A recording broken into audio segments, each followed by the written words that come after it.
ассалому алайкум тамошобинони телевизиони вилояти суғд. ба таваҷҷӯҳи шумо барномаи фирдавсӣ ва шоҳномаи ӯ пешкаш карда мешавад. меҳмони барномаи имрӯза адабиётшинос устоди донишгоҳи давлатии Хуҷанд Саидумрон Саидов ҳастанд. устод, мо шуморо ба барнома хушомадед мегӯем ва барои иштирокатон арзи сипоси хешро баён медорем. ва ман мехостам имрӯз ҳамроҳи шумо дар мавзӯи ҳикмат дар шоҳномаи фирдавсӣ суҳбате ороста бошем. албатта шоҳнома худаш ин ҳикмат аст ва шоҳнома аз оғоз то анҷом худаш ҳикмат аст, худаш ин панд аст. лекин мехостам вобаста ба ҳамин мавзӯъ боз мушаххастар як суҳбат кунем барои бинандагони азиз дар бобати ҳикматҳое ки дар шоҳнома нуҳуфта ҳасту онро хонандаи масалан оне ки адабиётшинос нест ё ин ки аз илми адабиёт дуртар аст, умуман ҳамин шаҳрвандони оддӣ хонан шояд ба дарки он намераванд. дар бобати ҳамин камтар суҳбат кунем. ва саволи аввалини ман барои шумо чунин аст: чаро шоҳнома имрӯз бояд хонд?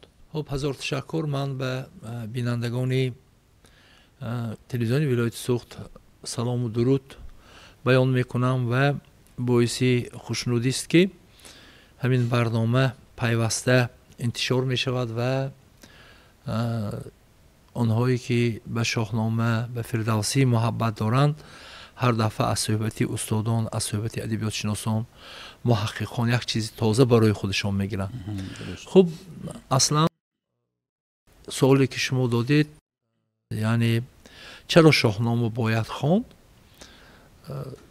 و چرا امروز شاهنامه در جامعه ما باید مقام داشته باشد و مردم به آن توجه داشته باشند. چند عامل هایی هستند که شاهنامه از دیگر اثرها امتیاز دارد و مخصوصا در زمان معاصر، در زمان پرشور معاصر که امروز منفعت‌های کشورها، هدف‌های کشورها در مورد غنی گرداندن مالکیت خودشان، غنی گرداندن دولت خودشان کوشش میکنند. امروز شاهنامه میتواند یک آینه باشد، آینه عبرت. یعنی انسان ها باید چگونه عمل کنند به خاطر نگه داشتن یک پارچگی کشور، به خاطر نگه داشتن وحدت، صلح و دیگر چیزها. لیکن گذشته از این باز عامل های هستند که باید شاهنامه را خواند به خاطر رشد معنوی شخصی، به خاطر آنکه انسان پیش رود، به زندگی نظری خاصه داشته باشد و استفاده از فلسفه، از حکمتی فرزان شاهنامه میتواند یک زندگی آسوده، یک زندگی آزاد، یک زندگی آسانتر اثر گذارند. ولی من همچون یک نفری که به ادبیات توجه دارم، به سخن توجه دارم، میخوام اولین عاملی که اولین سببی که ما باید شاهنامه را خوانیم و شاهنامه را دانیم این حفظ زبان مادری است. حفظ زبان مادری است، زیرا شاهنامه یک گنجور، یک گنجینه زبان محسوب می شود.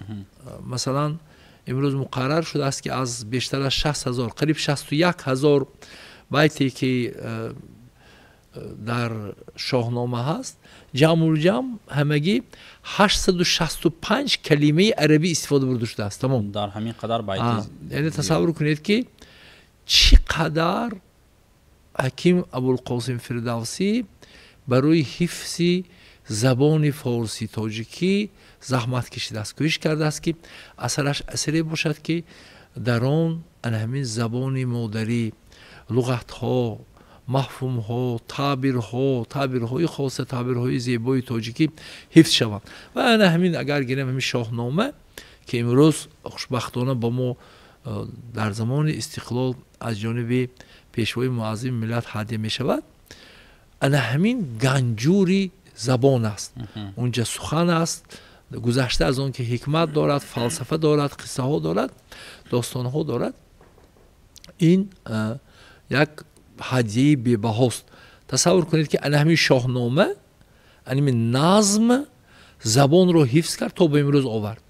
وگرنه اون واژه ها، اون اصطلاح ها، اون کلمه ها، هر چی که امروز ما استفاده میبریم شاید که از بین میرفت.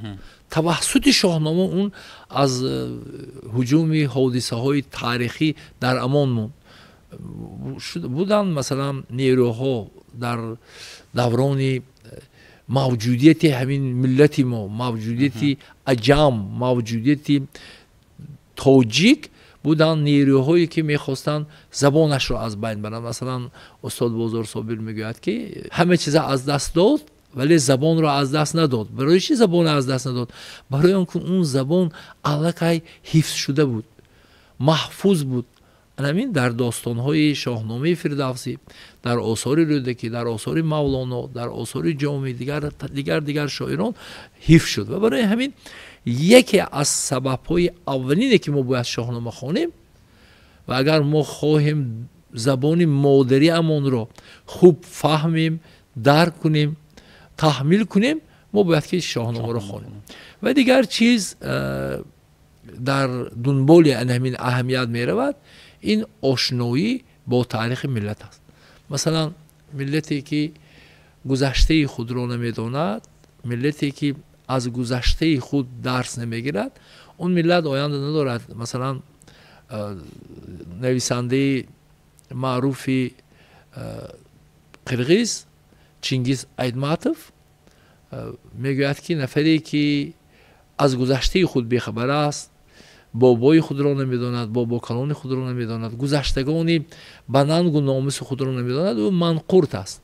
وقتی که شما منقور شدید، وقتی که شما گذشته خودتون نمیدونید، امروزه برای شما ارزش ندارد. ارزش ندارد. از همین نقطه نظر دوم عاملی که مهم است که ما شاهنامه را خوانیم، ما به تاریخ گذشته خود رجوع میکنیم. امروز نظرها مختلف هستند. بعضی ها تاریخ گذشته انکار میکنند. مثلا خود فردوسی میگوید که هر آن کو رها کرد رسمی پدر، تو بیگانه خانش و خانش پسر. مثلا یک نفری که رسم و آیین پدرش گم میکند، یک نفری که نمیداند که پدرش کیست، یک نفری که از جهان بینی پدرش، از رسالت پدرش بیخبر است، یک نفری که نمیداند که پدرش چقدر برای او زحمت میکشد یا افتخار نمیکند، او نفری هست که اصلا پسر اون پدر نیست. این اکنون در مجموع اگر گیریم، ما گذشته های خودمون ندانیم، پس ما بریده میشویم، ما از اصل ما بریده میشویم. این همین شاهنامه پیوندگر است. ما با تاریخ گذشته ما پیوند میکند، با تاریخ واقعا هم شایسته خود ما پیوست میکند. این دوم عامل است. و عامل دیگری که من میخوام بازم دنبال همون میرود، ببینید ما در مورد زبان صحبت کردیم، در مورد تاریخ صحبت کردیم، همونو در مورد آیین و فرهنگ. این فرهنگ چیزی مهم است. مثلا فرهنگ تمام رسم و آیین های انسانی آدمی این فرهنگ است. فرهنگی که مثلا ما امروز وقتی در دایره امروز وقتی که فرهنگ میگن، بعضا موسیقی در نظر دارن، بعضا خوب اون عامل هایی که به مدنیتی گیریم هنری متعلق است فرهنگ میدونن. اصلا فرهنگ تنها نیست. فرهنگ یک چیزی هست که همین سلام علیک ما فرهنگ است، دیدار بینی ما فرهنگ است، به عیادت رفتن ما فرهنگ است، به سلام علیک گرفتن ما فرهنگ است، سخنوری ما فرهنگ است. هر عملی که هست، مثلا سری دسترخوان میشینیم، آداب های طعامخوری فرهنگ است. یعنی این چیزهایی هستند که هینی بازگوی روایت ها، قصه ها، داستان ها فردوسی به این مسئله رجوع کرده است. مثلا آیین احترام پهلوان، یک نفری که قدرتمند است، آیین احترام پادشاه، یا آیین و رسم و رسوم احترام پدر و پسر، یا مناسبت مادر، مقام مادر. این چیزهای هستند که همه اینها مجموعه فرهنگی زندگی انسان است. از این خاطر الان یک عامل مهم این چیز هست که ما رو تقاضا میکند که چی کنیم؟ شاهنامه رو خوانیم. و در ادامه این یک چیز دیگری هست و موضوع ما هم امروز به همین چیز است، به همین چیز ارتباط دارد. این آشنایی با حکمت دیرینه گذشتگان. حکمت چیست؟ اکنون سوال پیدا میشد که خودی حکمت چیست؟ حکمت این فلسفه است. حکمت این معرفت شناخت زندگی است. انسان ها از گیر و مان زندگی، از برد و باخت، از حادثه ها، از واقعه ها برای خودشان برداشت میکنن و اون به طریق حکمت بیان میکنن.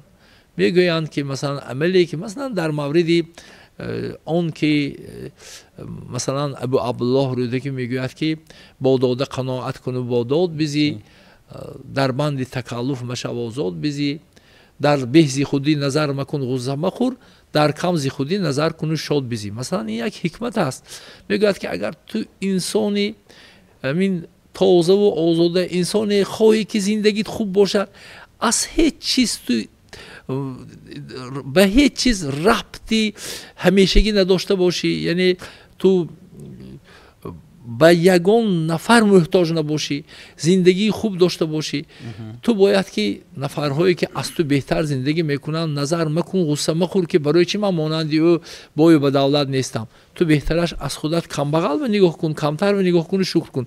انا همین حکمت هزار ساله، یعنی فردوسی هم این گونه حکمت های ایجاد کرد و توی خود شاهنامه این چیزها رو بیان کرد. و دیگر چیزی که چی هست، این خود شاهنامه نمونه شعری بلند است، نظمی بلند است.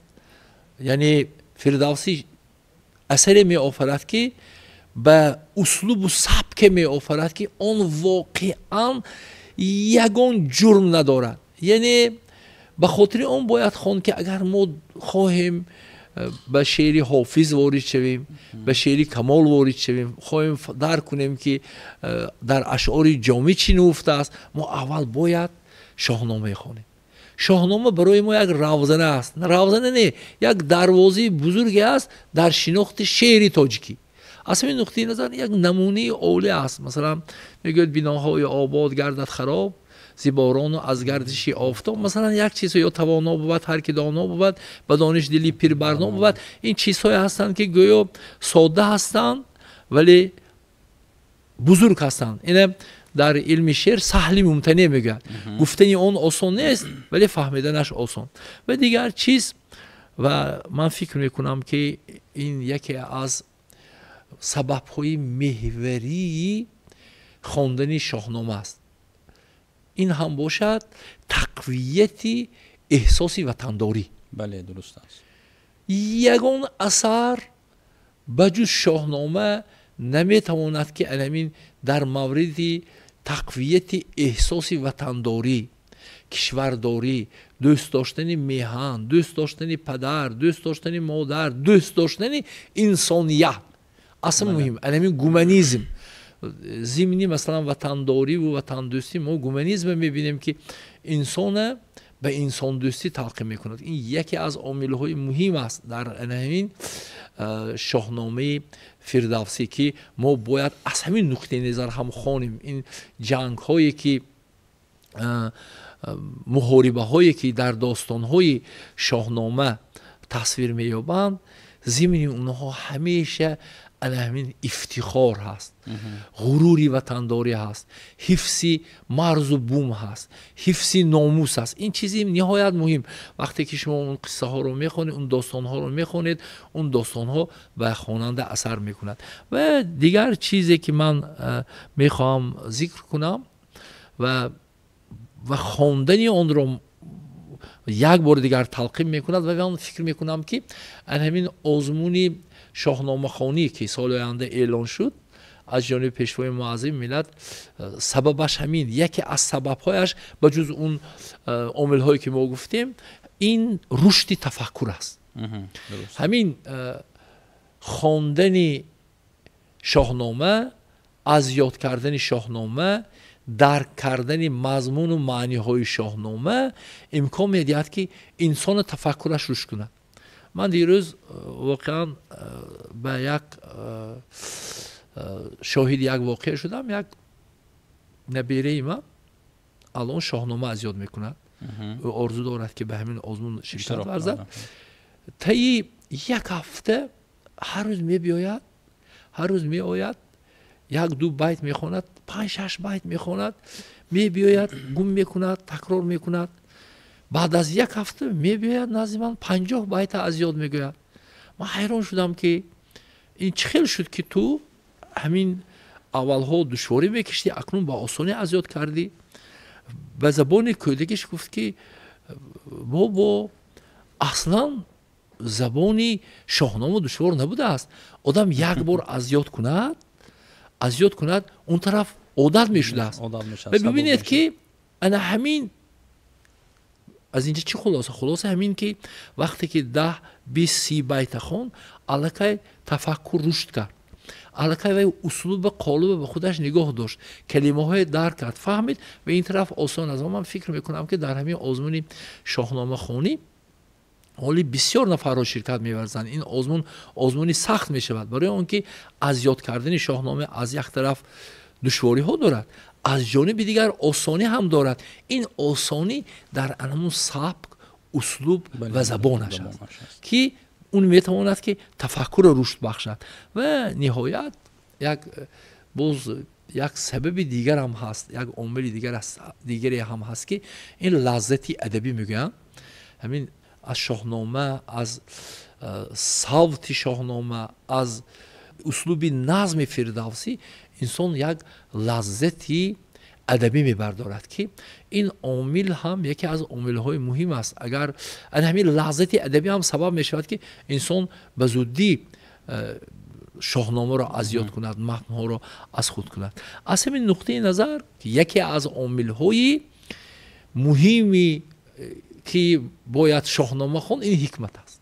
خب درست، شاهنامه را داستان حکمت میگویند. بله. خب شما در اینجا سبب و عامل ها رایی که برای چی باید شاهنامه خوان خیلی برای بینندگان خوب شرح دادید.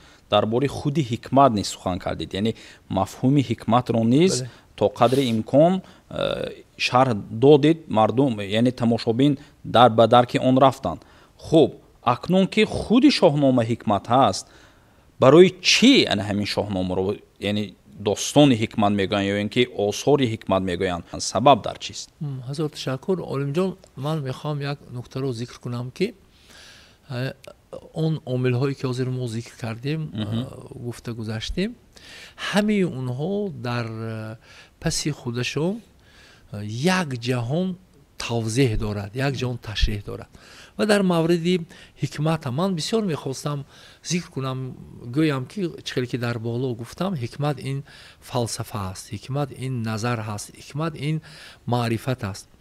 و در شاهنامه فردوسی در چند مورد حکمت ها، پند ها ifade می‌یابند که انسان برای خودش یک برداشت میکنه. یکی از این موضوع ها موضوع تقدیر و سرنوشت. یعنی ببینید که فردوسی معتقد است که تقدیر و سرنوشت از جانب آفریدگار است. بله. و اون رو دیگر کرده نمیشه. مثلا همین داستان رستم و سهراب، با وجود اون که هم نویسنده هم خواننده میخواهد که سهراب زنده باشد، همانو سهراب وفات میکند. حتی قصه ها هستند که 40 روز رستم سهراب به دوشش میبردارد.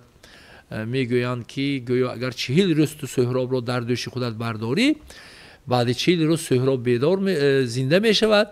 و همینطور که 39 روز یک نفر یعنی همون شیطان وسوسه میکند و به زمین میگذارد و متاسفانه بازم سهراب وفات میکند. یعنی اینجا سخن درباره انمی سرنوشت میرود.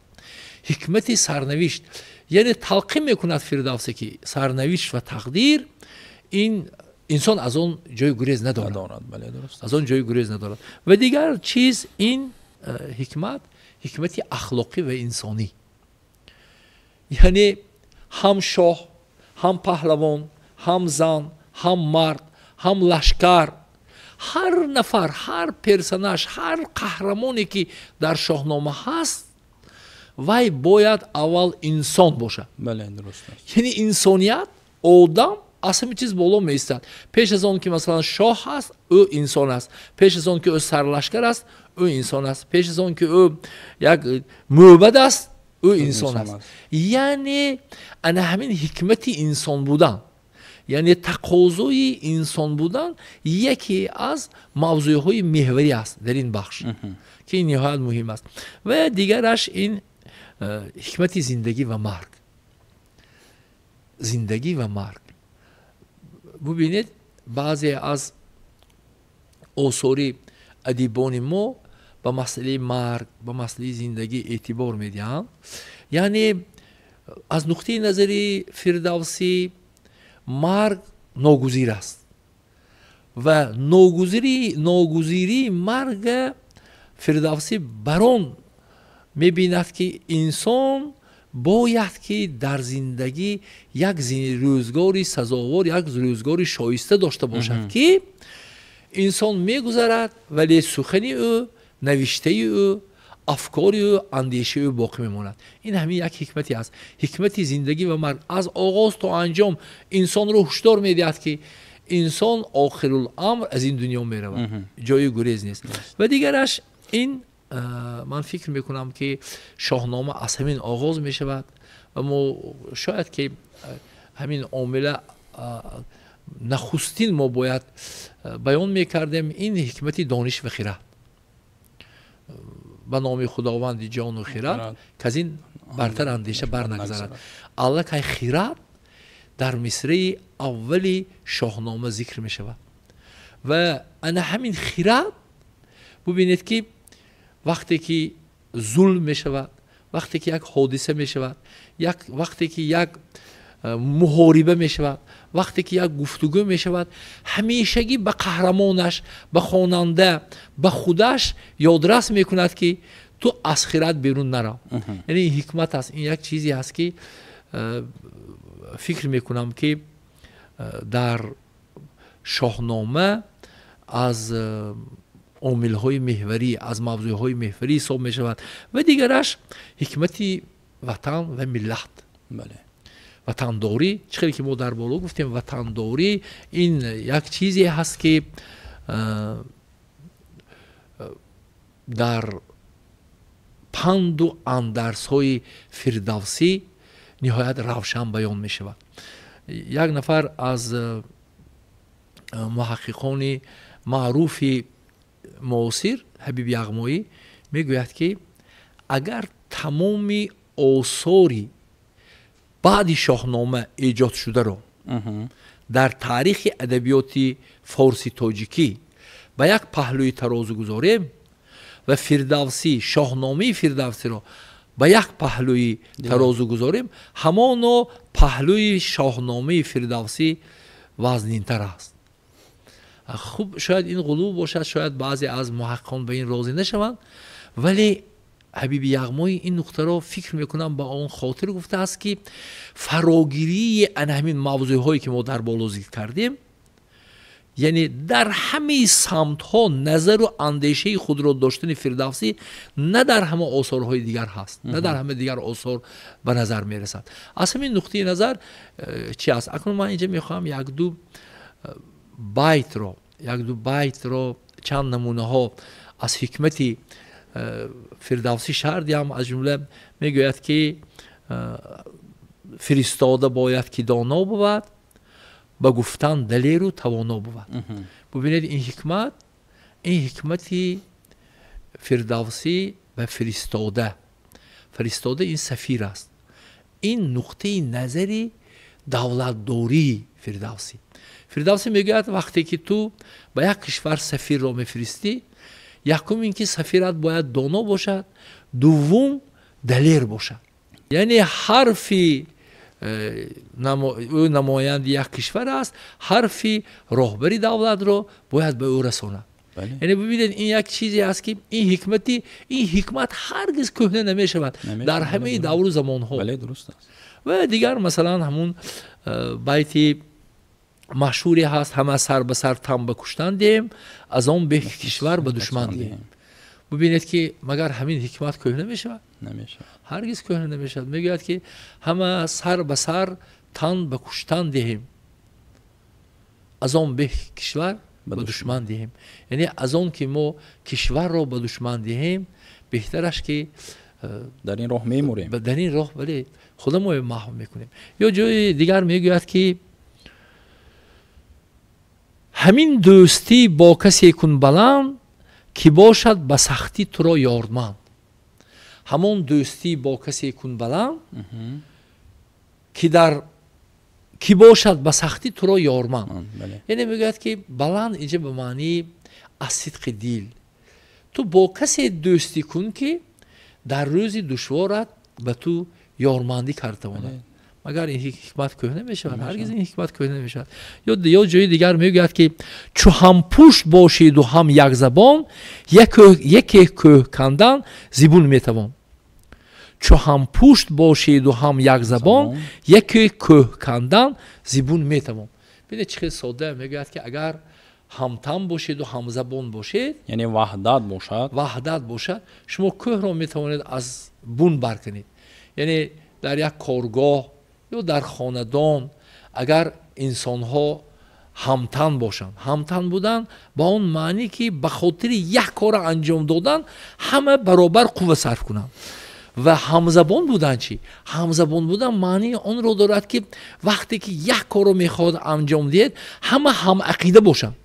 اگر یک نفر از عقیده دور شد کار ویران می شود. این در همه حالت این یک چیزی هست که یک دیگر رو باز گوش کرده توانید. بله. یا یک چیزی میگوید که بکوشید و خوبی به بار آورید. بکوشید و خوبی به بار آورید چو دیدید سرما بهار آورید. دیدید چه شاعرانه میگوید که بله شما همیشه کوشش کنید که خوبی به بار آورید. هرگز برای بدی رو ایجاد کردن کوشش نکنید. اگر سرما رو دیدید، اگر دیدید که اونجا خنک، شما کوشش کنید که اونجا بهار بیارید. یعنی ببینید اینجا هم یک رمز است. یک صحبت می نشینید که همه حرفای درشت میزنن، حرفای سخت میزنن، ولی شما با یک حرف زیبا می توانید اون سرمایه بهار کنید. یک حکمتی آخر من برای بینندگان ارجمند میخوانم. چنان دان که بی شرم و بسیارگوی ندارد به نزد کسان آبروی. چنان دان که بی شرم و بسیارگوی ندارد به نزد کسان آبروی. ببینید سخن درباره شرم می رود. حکمتی که این هم کهنه پذیر نیست. میگوید که انسانی که بی شرم است و حرفای بی جای از زبان او می رود و گذشته از غیبت و گذشته از بهتان او باز بسیارگوی است و هرگز وی نزد انسان ها آبروی نمی یابد.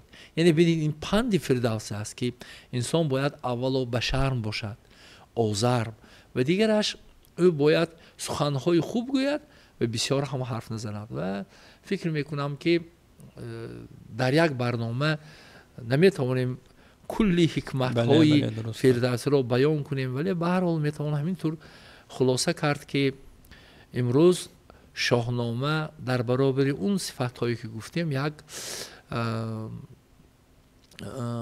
خزینه حکمت است، خزینه پند است، خزینه اندرز است و من امیدوار هستم که بینندگان ما به این گنج بی‌بها روی می آورند و خودشان میخوانند. ما مخصوصا ذکر کردیم که اصلا فهمیدن و درک کردن شاهنامه اینقدر دشواری ندارد، به شرطی که انسان به محبت، به توجه، به تفکر به آثار نظر کند. خوب، تشکر زیاد استاد. البته شما درست قید کردید که ما در یک 30 دقیقه که اصلا برای برنامه ما جدا شده است در این مدت یا در یک برنامه ما تمام حکمت هایی که در شاهنامه آورده شده است آن را بیان کرده نمی توانیم. این وقتی بسیار را طلب میکند، لیکن خلاصه خوب هم نیست کردید.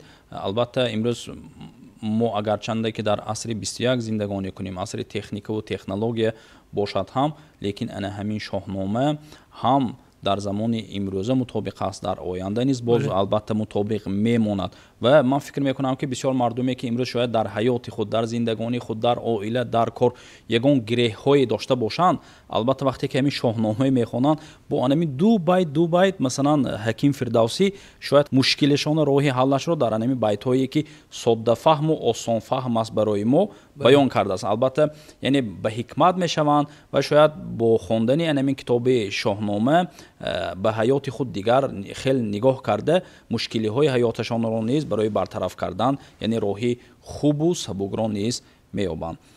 барои иштирокатон албатта мо ба шумо арзи сипоси хешро бори дигар мерасонем ва бинандагони азиз, меҳмони барномаи имрӯзии мо буданд Саидумрон Саидов, адабиётшинос, устоди донишгоҳи давлатии Хуҷанд ба номи академик Бобоҷон Ғафуров ва мо бо меҳмони барнома дар мавзӯи ҳикмат дар шоҳномаи Фирдавсӣ суҳбат кардем. хуб, барномаҳои дигари телевизиони вилоятии Суғд идома доранд. барномаҳои моро пайгирӣ намоед. мо бошад бо шумо дар ҳамин ҷо хайр хуш мекунем.